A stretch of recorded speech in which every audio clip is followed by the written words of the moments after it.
যাহা ইউনূস তাহাই এপারের মমতা।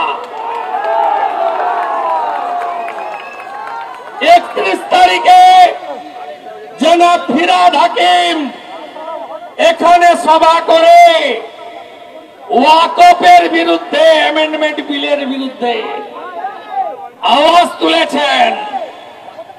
তৃণমূলের সাংসদ কল্যাণ ব্যানার্জি এই মঞ্চ থেকে 5, 15, 25, 50 যেখানেই নামাজ হবে সেটাই ওয়াকফের প্রপার্টি হবে, এখান থেকেই ঘোষণা করেছেন।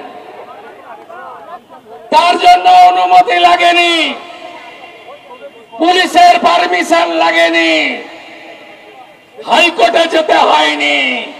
আবার এখানেই 19 তারিখে তোহা সাহেব সভা করবেন, তাকেও হাইকোর্টে যেতে হবে না।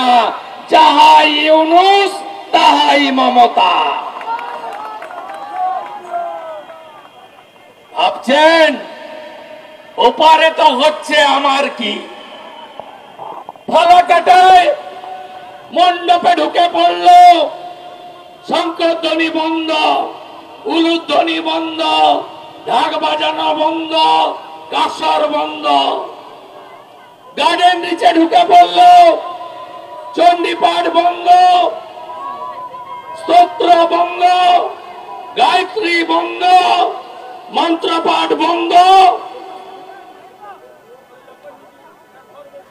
আমি ওই মায়ের মণ্ডপে গিয়েই আরতি করে এসেছি গার্ডেন নিচে।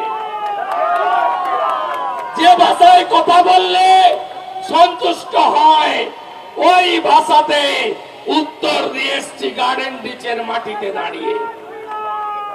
শ্যামপুরে বিজয়া দশমীর দিন 5টা মায়ের মূর্তি ভাঙলো, কেসও হয়নি, ব্যবস্থাও হয়নি। বাউড়িয়ায় নিরঞ্জন মিছিলে ঢিল ছুঁড়ল, রাজাবাজারে কালী পূজায় হামলা করলো, বেলডাঙ্গাতে নাকি সব হিন্দু মন্দির মুসলমানরা পাহারা দিয়েছে। আমার কথা নয়, বিধানসভায় মমতা ব্যানার্জির কথা। 50টা মন্দির ভেঙেছে।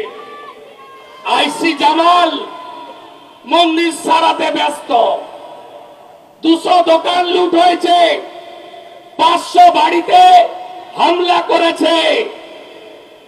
10 দিন ধরে 163 ধারা জারি করে সন্ত সমাজ, হিন্দু সমাজ, মানবাধিকার সংগঠন, বিরোধী দলনেতা সহ বিরোধীদের বেলডাঙ্গায় প্রবেশ করতে দেয়নি।